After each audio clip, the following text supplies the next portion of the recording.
नमस्कार मित्रांनो, शेतकरी ब्लॉगमध्ये आपलं स्वागत आहे. मित्रांनो, पाहू शकता तुम्ही मोटर चालू आहे. सकाळी 7 वाजता लाईट आली. मित्रांनो, गेल्या आपण 8 दिवस झाले आपण कांदे लागवडी सुरू असल्यामुळे आपण आपल्या गहू पिकाला पाणी भरलेलं नाही. मित्रांनो, 8 दिवस म्हणजे आपली मोटर बंद होती, म्हणून आपल्या पूर्ण गहू पिकाला पाणी भरण्यासाठी आपण आलेलो आहोत शेतामध्ये.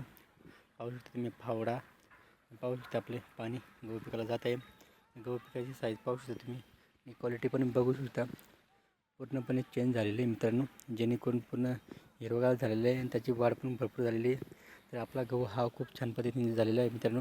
त्याला आपण खत वेळेवर दिलेलं आहे, खताचा डोस वेळेवर दिला आहे. आता फक्त असे तण आहे, त्याला तणनाशक फवारणी देण्याची खूप गरज आहे. पण पहिले आपण वावर पूर्ण पाणी भरून घेतो.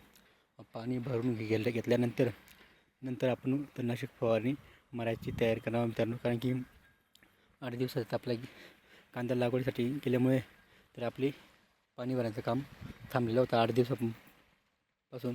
तर आपण पाणी भरायचं, पूर्ण पाणी भरून घेऊ शेताला. मग आपण तणनाशक फवारणीचा सुरुवात करू मित्रांनो. कारण की ओलावा जेवढा असला तेवढा तणनाशक फवारणी मारल्यानंतर तो तण आहे तो मरतो.